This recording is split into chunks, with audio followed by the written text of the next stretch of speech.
Donc, trucs et astuces. Alors, je me suis dit, qu'est-ce que trucs et astuces? Qu'est-ce que moi j'ai comme question et que j'aime bien avoir des réponses pour pas paraître complètement ignare. Donc, par exemple, quelle est la forme la plus nocive pour la santé? Il y a des patients qui disent oui, mais bon, moi je fume des cigarillos, c'est quand même moins. Alors, à votre avis, dans ces présentations de tabac qu'on peut trouver sur le marché, quelle serait pour vous la forme la plus ou la moins nocive? Cannabis. Cannabis. Cannabis? Ok. Donc, toutes, évidemment, sont nocives sur la santé. Donc, je vous rappelle que le risque est surtout lié à la durée de l'exposition. Pour une même quantité de cigarettes fumées, si on fume 20 ans, 10 cigarettes, c'est plus dangereux que si on fume 20 cigarettes 10 ans, en termes de risque de cancer. Donc, les cigarettes manufacturées, évidemment, sont très nocives. Je vous ai juste mis des petits trucs sur tabac brun et tabac blond. Donc, le tabac brun qui passe plus rapidement dans la muqueuse et le tabac blond qui a besoin d'être bien inhalé, bien profondément pour passer au niveau des capillaires pulmonaires. Le cigare, évidemment, est extrêmement toxique. Un cigarillo, juste pour avoir une idée, c'est 3 cigarettes industrielles, à peu près, en termes de composition toxique.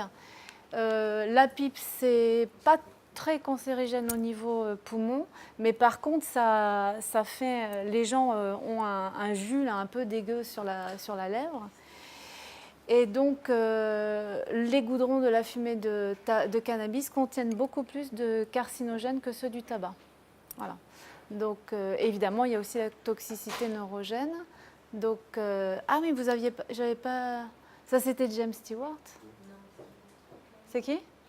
Merci. Et donc après, il est moins smart. Voilà.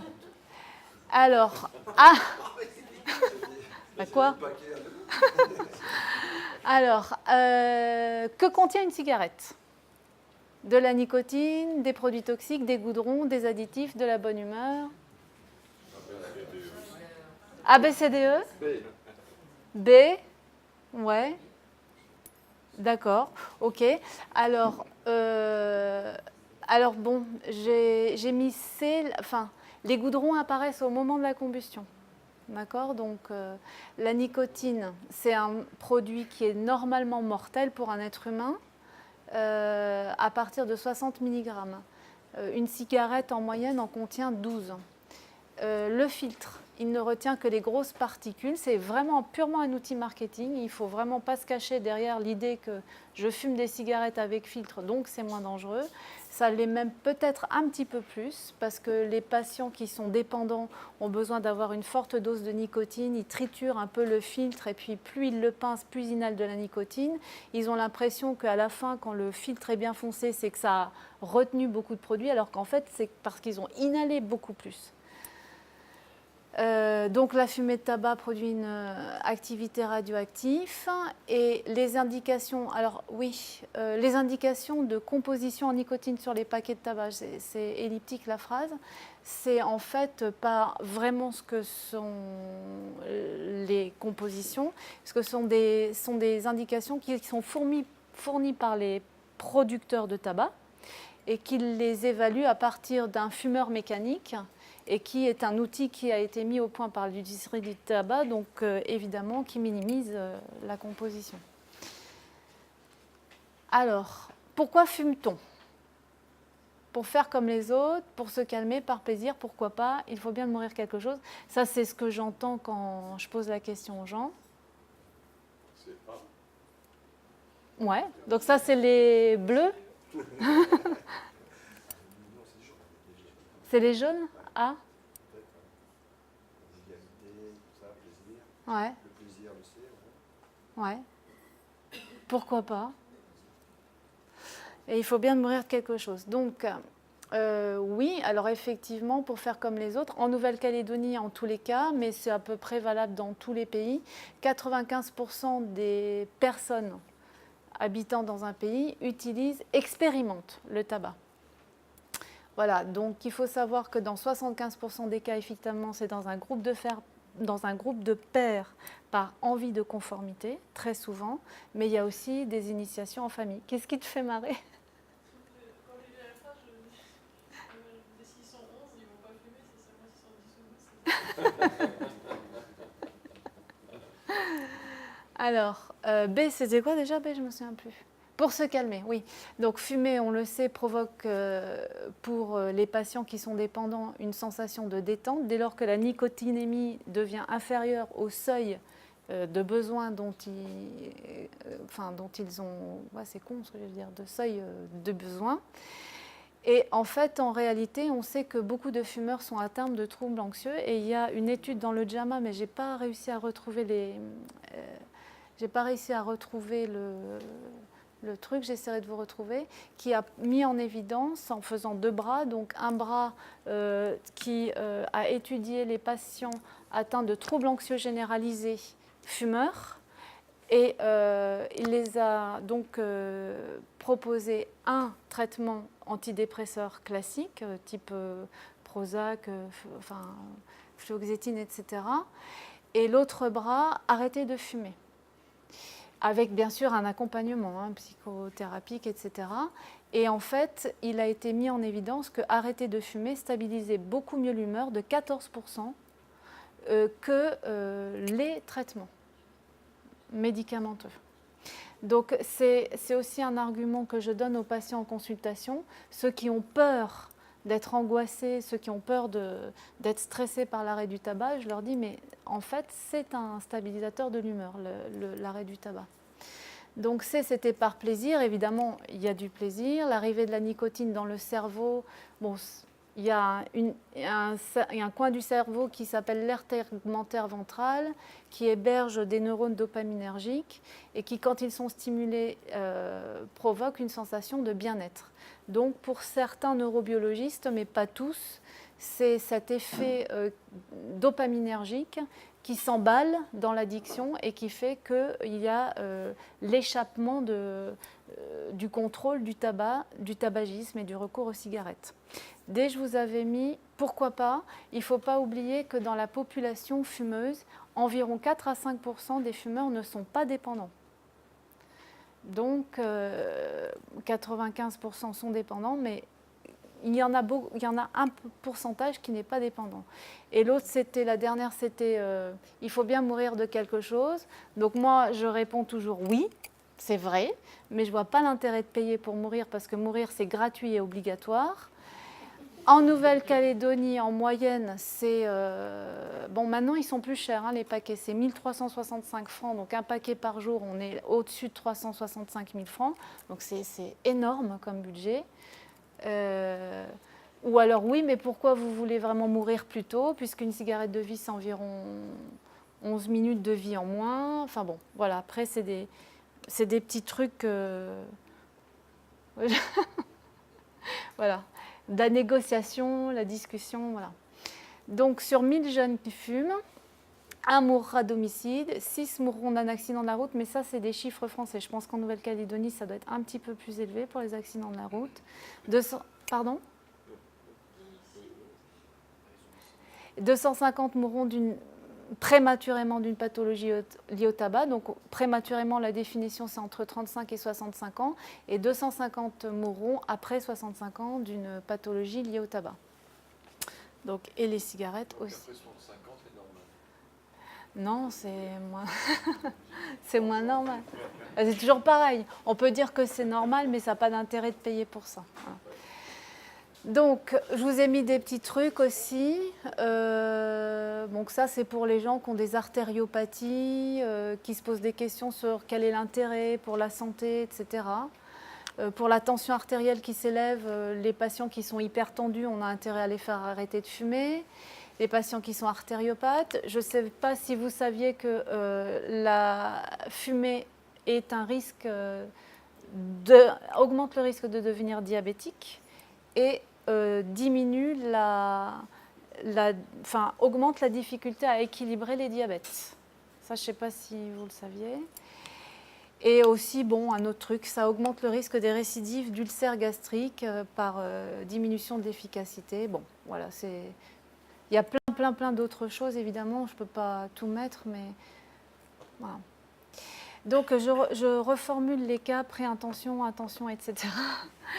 Voilà, donc arrêtez de fumer. Vous voyez quelqu'un qui est fumeur et vous avez dans l'idée, vous, que votre objectif, c'est qu'il arrête. Qu'on va donc essayer de faire émerger le discours changement en sachant que effectivement, il y a des psychologues dans la salle? Non? Parce qu'il y a donc il y a un théorème en psychologie qui dit que on croit ce que l'on dit quand on se l'entend énoncer. Donc c'est pour ça qu'il faut faire parler les gens sur leur rapport à la cigarette, sur les bénéfices qu'ils attendent. Ce n'est pas tellement important le contenu, mais c'est important qu'eux se l'entendent dire. Donc, poser systématiquement la question de la consommation de tabac, puisque en Nouvelle-Calédonie, 2/3 des fumeurs, pardon, ils ne sont pas tous malades, 2/3 des fumeurs veulent arrêter, mais ne savent pas comment faire. Dans un tiers des cas, donc, la personne ne se pose pas de questions, et là, on sème le doute. Et donc, lors de ma formation en addictologie, on a eu un cours sur l'alcool, mais c'est à peu près la même démarche, qui avait été réalisée par le docteur Philippe Battel et qui nous disait qu'en Angleterre, où ils sont très prévention primaire, très prise en charge des facteurs de risque de consommation, de troubles de l'usage, etc., ils avaient fait des études chez des médecins généralistes qui ne disaient rien sur le tabac et des médecins généralistes qui avaient donc l'intervention brève. Mais elle était en plus protocolisée en termes de comportement. C'est-à-dire qu'on passe la discussion, le rendez-vous de consultation, on se lève, on raccompagne le patient, et on lui ouvre la porte, et au moment où on lui ouvre la porte, on lui dit « Ah, au fait, c'est... Peut-être que, bon, c'est vrai, le tabac pour la santé, moins de 7 secondes, pas plus. » Juste semer le doute. Et ils avaient déjà beaucoup plus de demandes après de sevrage. Ça déclenchait, ça semait le doute et ça suffisait. Voilà. Donc, voilà, ça c'est vraiment. Cas numéro 2, hésitation, interrogation, négociation. Donc là, on fait préciser et énoncer les attentes, les craintes. Donc ça, c'est la balance décisionnelle dont vous parliez tout à l'heure.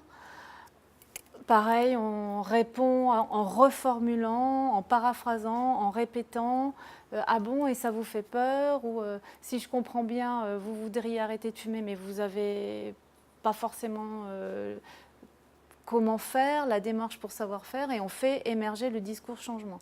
On est toujours dans une écoute attentive, empathique et de partenariat. La personne est experte de son addiction et elle sait ces problématiques qu'elle rencontre quand elle est soumise au craving, donc aux envies impérieuses.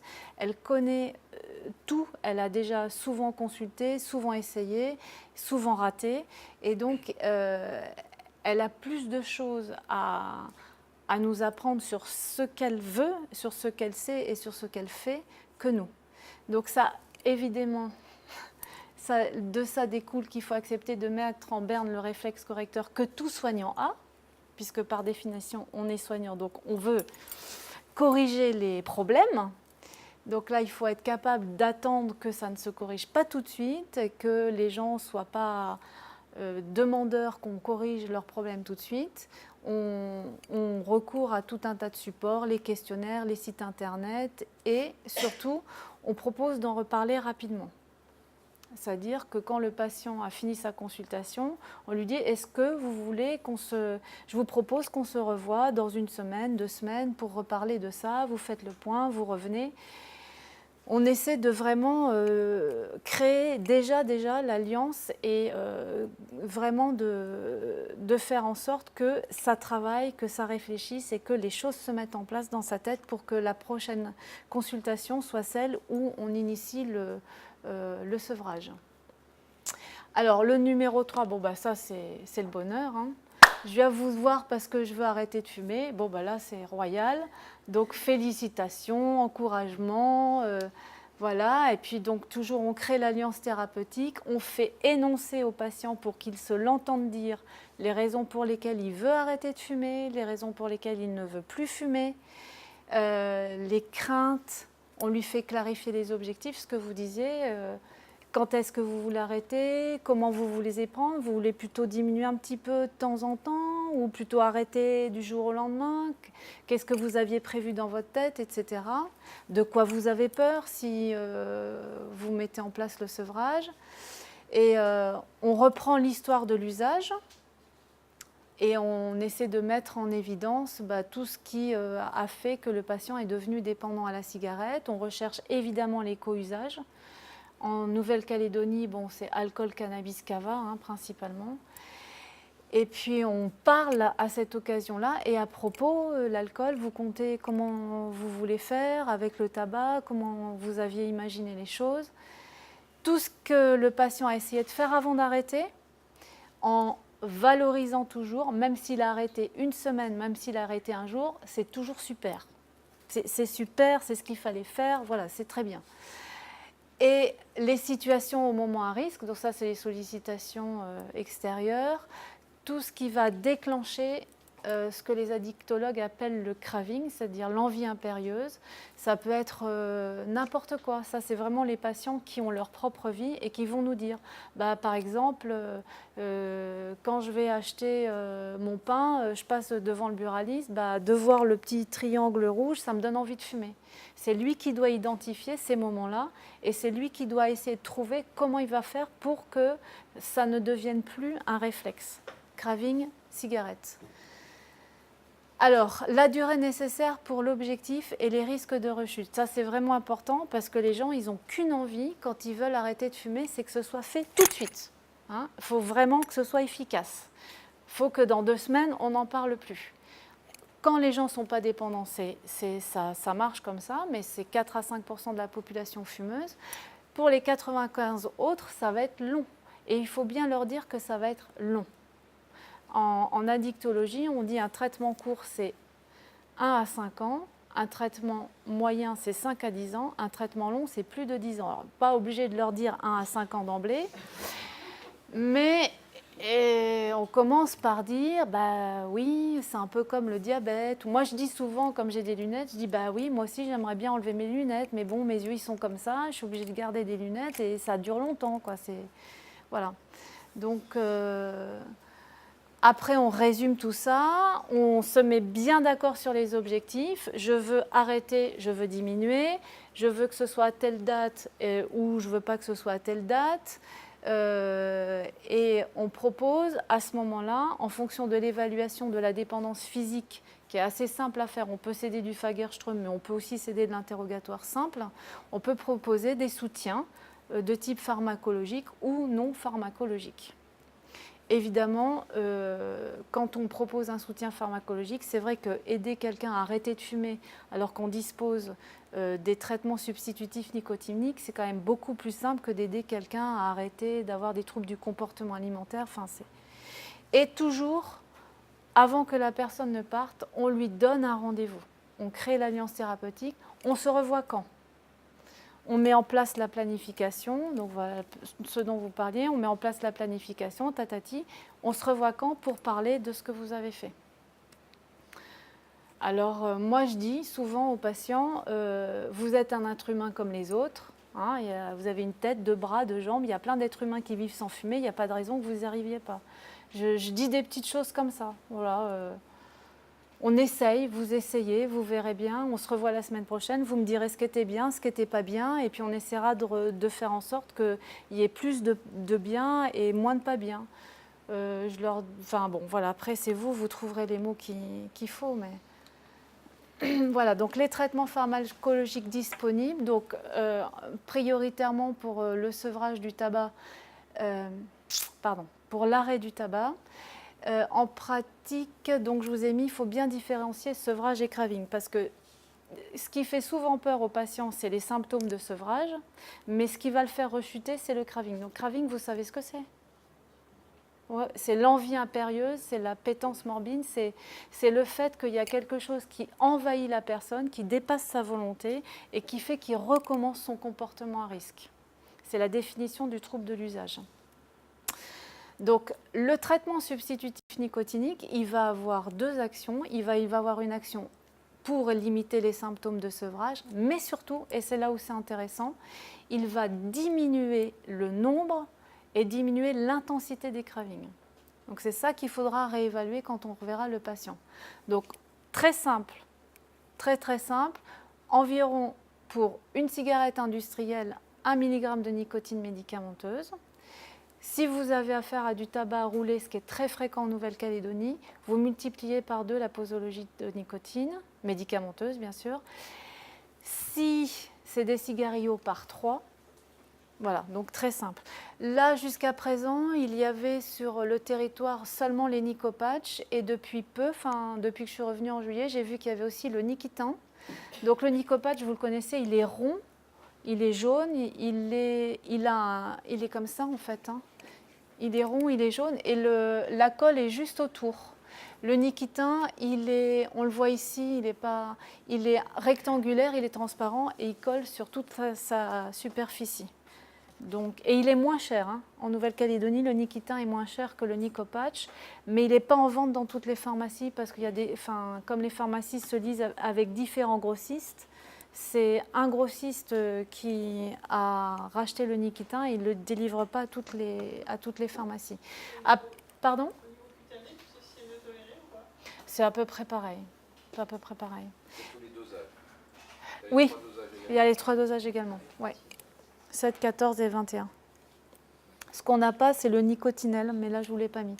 Donc ensuite, vous avez d'autres formes galéniques que vous connaissez déjà, la gomme, les pastilles. Le Nikitin Mini, c'est un petit gadget un peu sympa qui délivre des petites pastilles à sucer. Et puis ça, je ne sais pas si vous le connaissez, l'inhaleur. Ouais, c'est quelque chose dont je me sers pas mal chez les gens qui ont des consommations résiduelles avec le patch. Et surtout avec des cravings très... Donc le craving, on l'évalue comme la douleur, comme les envies, comme la confiance. On fait 0 à 10, pas du tout d'envie. 10, une très très forte envie, absolument insupportable, qui vous oblige à recommencer à fumer. Et il faut savoir que la rechute, elle est directement liée à l'intensité du craving. Elle n'est pas liée aux fréquences du craving. Donc c'est intéressant de demander aux patients comment vous vous êtes senti, est-ce que vous avez ressenti souvent des envies et ces envies, si vous les cotez, elles étaient à combien? Et en fonction de ça, vous voyez si vous augmentez la posologie du patch, si vous passez avec d'autres trucs comme ça. Et pour les gens qui ont des cravings vraiment très forts, où ils ont vraiment du mal à contrôler, c'est envahissant, c'est horrible, c'est vraiment quelque chose d'insupportable, je leur propose l'inhaleur. Donc c'est un truc qui est en 2 parties. Il y a une partie avec un embout buccal.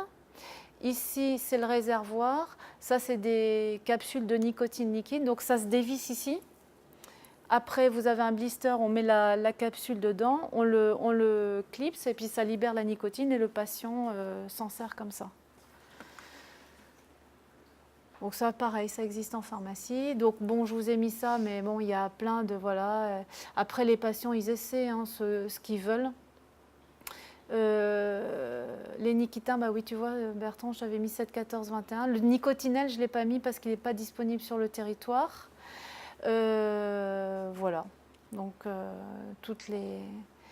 il y a le spray aussi qui existe, mais le spray, moi, je ne le prescris jamais parce que... je l'ai prescrit une fois ou 2, mais les patients m'ont dit c'est horrible, ça me donne envie de vomir, ça me provoque des hoquets, c'est affreux. Donc je ne le prescris pas, mais bon, il existe, vous pouvez l'essayer. Il y a peut-être vous aurez peut-être d'autres retours d'expérience. Donc, simple, on estime avec le patient la quantité de nicotine à substituer, combien il fume. Ce qui est un petit peu plus compliqué, c'est quand les gens fument du tabac en paquet à rouler.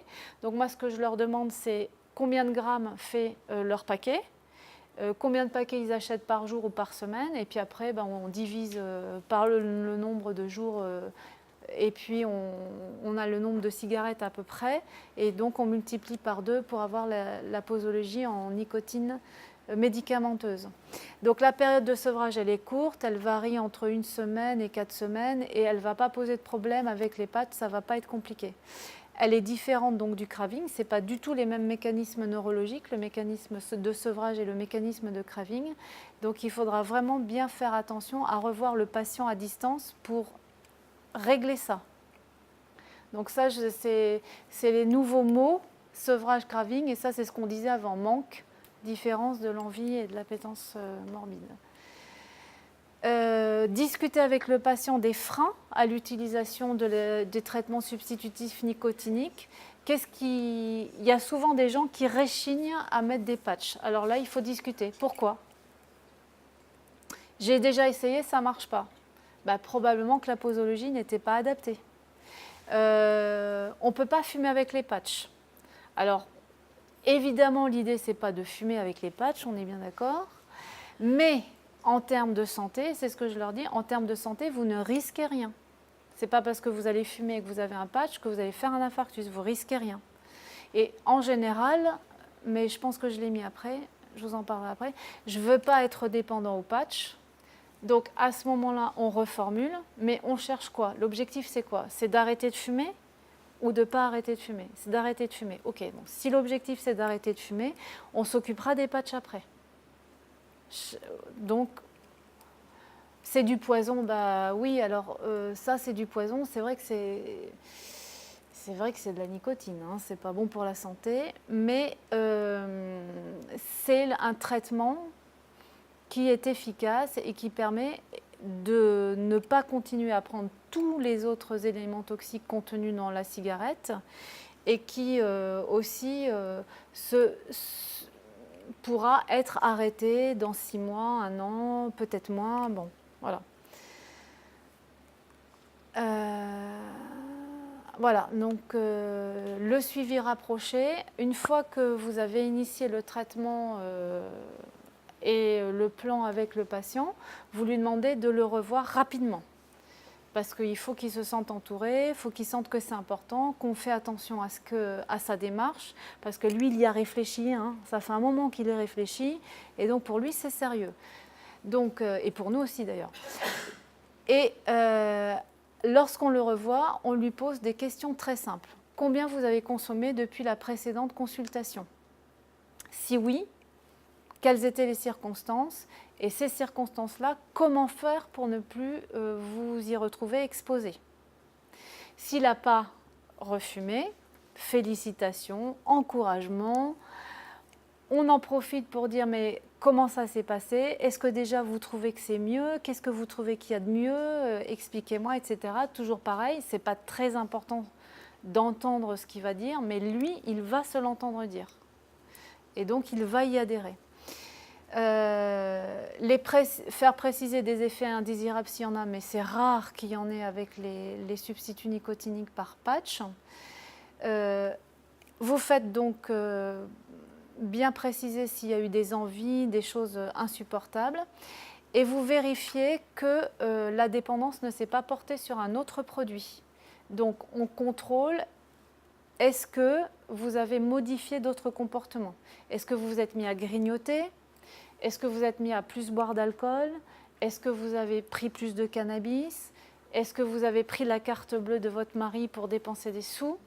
Est-ce que vous vous êtes mis à bosser comme un dingue parce que trop c'est bien de travailler? Et ça peut être juste que le craving s'est déplacé d'objet. Donc on est sous-dosé pour le patch. Et toujours, on fait redire les objectifs, on est bien d'accord, on reste toujours sur l'objectif d'arrêter de fumer ou de diminuer. Si on est sur un objectif de réduction des risques, on essaie toujours de mettre une petite phrase supplémentaire pour faire émerger l'envie d'arrêter complètement. Et les effets bénéfiques. Les effets bénéfiques, voilà. Voilà, l'autre jour, j'ai un patient qui m'a dit « Mais c'est dingue, mais j'ai regardé mes comptes, je me suis dit « Mais comment ça se fait que j'ai autant d'argent ?»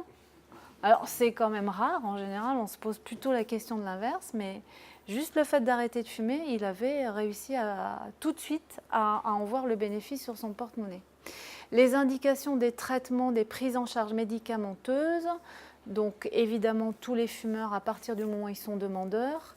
Et on a des indications urgentes quand même, donc les femmes enceintes ou allaitantes, les pathologies vasculaires, cardiovasculaires, neurovasculaires, les sevrages forcés, les gens qui sont hospitalisés, immobilisés, il vaut mieux quand même leur proposer d'être patchés, ça évitera d'avoir ce sevrage et ces cravings.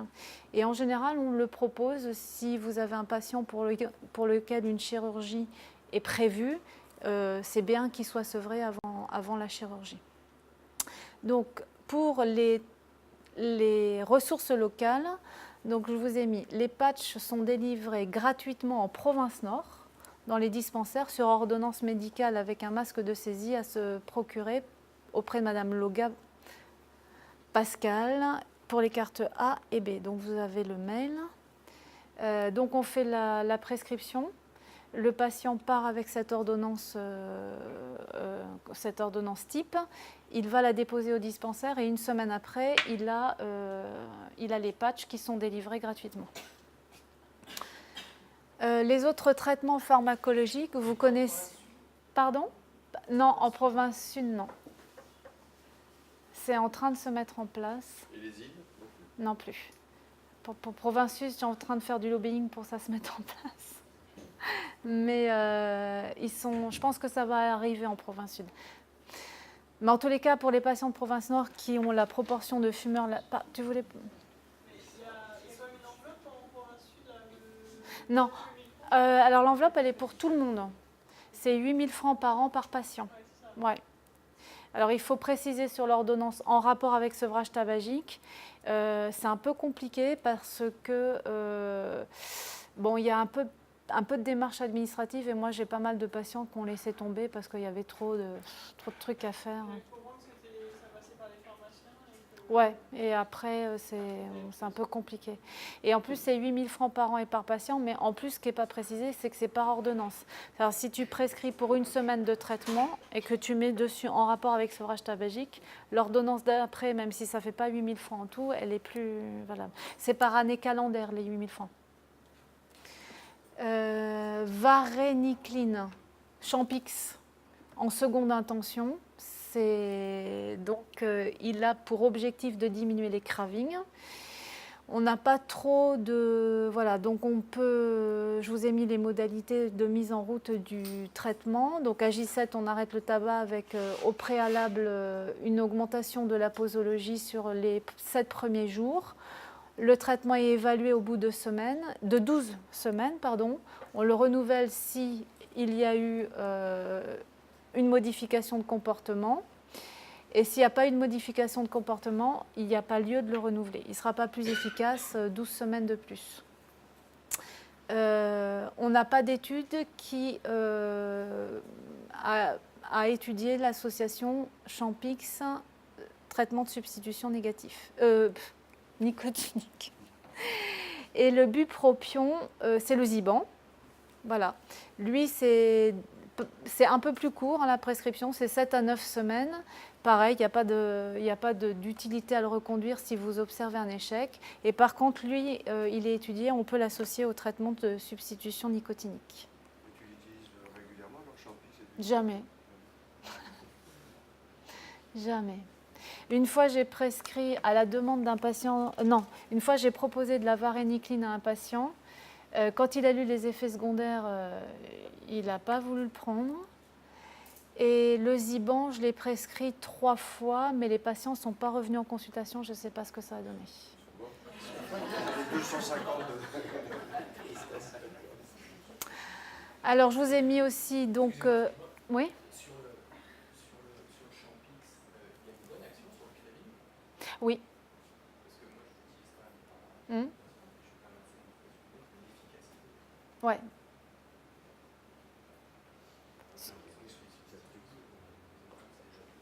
Pardon? J'ai pas entendu son nom. Ouais, ouais.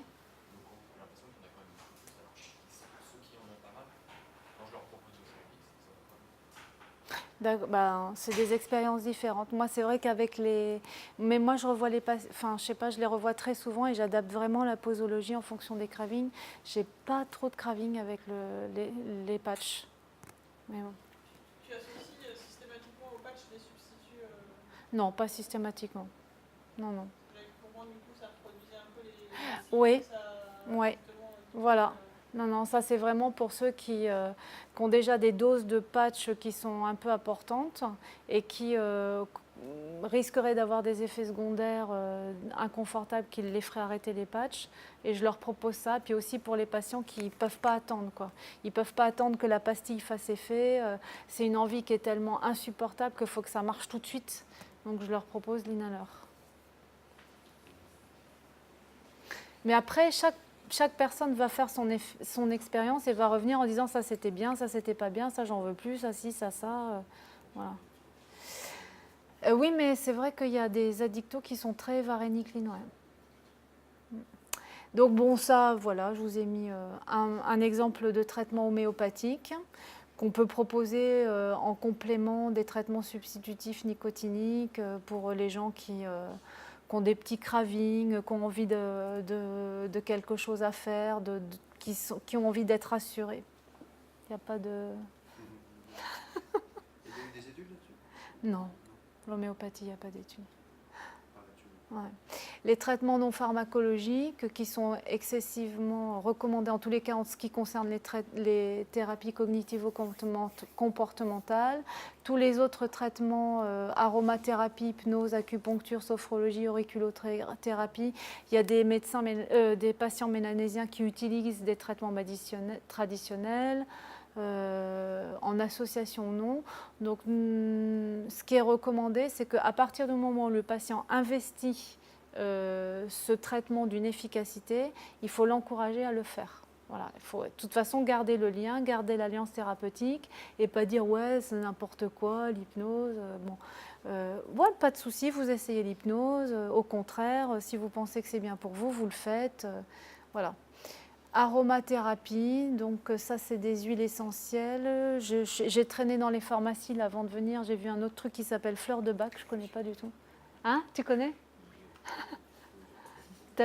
Tu trouves que ça marche? Je connais pas. Bon, ben, la pharmacienne m'a montré tout ce qu'elle avait, donc je l'ai mis.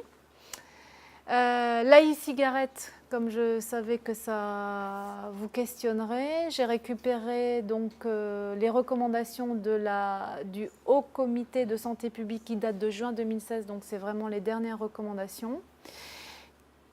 Donc, je vous rappelle que la e-cigarette a été inventée en 2006 par un Chinois, Ongli, qui est probablement plus riche que nous maintenant, mais... Non, il a touché zéro. Zéro, le pauvre. C'est dommage, hein. Là, bah, c'est vraiment... Voilà. Il s'est fait avoir, ouais. Donc, les recommandations, bah, c'est des recommandations de haut comité, quoi, hein. Donc, ça peut être considéré comme une aide au sevrage tabagique pour les populations fumeuses désireuses d'arrêter leur consommation de tabac. Ça constitue un outil de réduction des risques du tabagisme. Toutefois, pour les usagers concomitants de tabac et de cigarettes électroniques, le débat reste ouvert. Ça pourrait être constituer une porte d'entrée dans le tabagisme, mais avec un risque contrebalancé par le fait que la cigarette électronique pourrait retarder l'entrée dans le tabagisme et le risque de renormalisation de la consommation de tabac. Voilà. Donc, peut-être bien que oui, peut-être bien que non. Les prescripteurs et les gens qui aident les personnes à arrêter de fumer, moi, je vois des études passer. Alors, en plus, ça devient très compliqué parce que beaucoup d'études sont financées en partie par des gens qui commercialisent les e-cigarettes ou par des gens qui sont très anti-e-cigarettes. Donc, ça, déjà d'emblée, ça commence à être biaisé, ces études. Et puis, bon, les objectifs ne sont pas les mêmes. Enfin, bon, c'est très compliqué. Mais toujours pareil, si pour le patient c'est investi, si ça vous permet de garder le lien, le contact et l'alliance thérapeutique, et puis après qu'il revient au bout d'un mois en disant j'ai essayé, ça ne marche pas, vous n'auriez pas autre chose, bah voilà, c'est ce qu'il fallait. Tu peux les laisser longtemps avec une e-cigarette, 5 ans, 10 ans. Bah, ce n'est pas une prescription médicale, hein. Oui, Donc non, mais après, nous, Toi, t'en penses quoi? bah, si tu veux, moi, je me pose la question de savoir si ça, c'est écrit par des médecins cliniciens, par des pharmaciens ou par des addictologues. Parce que je ne vois pas comment... Alors, certains disent que la e-cigarette, le fait de vapoter, ne crée pas de pic de nicotine pour les cigarettes qui contiennent de la nicotine et donc n'entraînerait pas d'effet renforçant sur le système de circuit-récompense, désensibiliserait les récepteurs à l'acétylcholine de la nicotine et donc serait un traitement anti-craving. Bon. On peut se dire aussi que le fait de... Bon, je ne sais pas. Franchement, en général, je n'ai pas besoin de recourir à ça, mais quand les gens me viennent en me disant « est-ce que je peux essayer ça ?», je leur dis « oui, essayez-le, faites ça. » Et puis après, on en reparle. Et là, les dosages en nicotine sont différents? Ah, je ne les connais pas par contre. Ça, je pourrais pas... Je ne les connais pas. Et surtout, je ne sais pas comment elle est fabriquée. Je ne sais pas si elle est aussi rigoureusement fabriquée que la nicotine des traitements. Ouais, ouais. Donc, les personnes qui peuvent vous aider à arrêter, donc bien sûr le centre de soins en addictologie, je vous ai mis le numéro de téléphone, les médecins qui interviennent. Donc ils ont des traitements associés comme l'acupuncture, l'auriculothérapie. Les patchs sont donnés pour un traitement d'une semaine pour les patients qui sont en grande difficulté financière ou réticents à l'achat. Il y a 2 médecins diplômés du DU d'addictologie sur le territoire. Ah non, 3, pardon. Donc 2 en province nord et 1 en province sud. Je vous ai mis leurs coordonnées. J'ai rappelé, ils sont diplômés et ils sont toujours très investis dans l'aide au sevrage. Donc si vous avez des patients qui ont besoin d'un suivi rapproché, qui sont dans le nord ou du côté de la Foix, bah, vous pouvez prendre contact avec ces médecins-là. Sophrologue et hypnothérapeute, donc il y a 2 grandes écoles en Nouvelle-Calédonie. Il y a l'école dirigée par Madame Guylaine Manet. Donc je vous ai mis les coordonnées téléphoniques, en sachant que Madame Manet a aussi une association Sophrovie qui peut proposer de la sophrologie pour les personnes qui n'ont pas les moyens de payer les séances de sophrologie. Hein? Ouais, c'est bien. Et puis donc l'autre école dirigée par Madame Sandrine Saraillé, je ne me souviens plus de l'acronyme, je ne sais plus ce que ça veut dire, c'est ça. Le docteur de Boucher que vous connaissez tous, qui travaille à Coutiot, qui est médecin et hypnothérapeute. Il y a 2 acupuncteurs que j'ai réussi à contacter et qui sont impliqués dans l'aide au sevrage, le docteur Wang et le docteur Vu. Et ça, c'est donc une liste non exhaustive de psychologues et psychothérapeutes avec leur spécificité d'intervention. Donc, vous voyez, par exemple, pour Monsieur Thibouville, il intervient sous forme psychanalytique, psychothérapique. Il propose aussi des groupes de parole, des groupes thérapeutiques.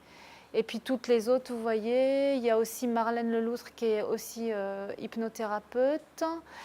Bruno Marest, ça c'est important pour les gens qui ont des addictions vraiment multiples, des co-usages, des co-troubles de l'usage. La thérapie systémique familiale, c'est toujours intéressant. Donc Madame Henman qui pratique la thérapie cognitivo-comportementale, mais ce n'est pas exhaustif, hein. Je n'ai pas réussi à compiler toutes les personnes qui sont intéressées, mais après, bon, vous ferez votre réseau de toute manière, hein. Voilà.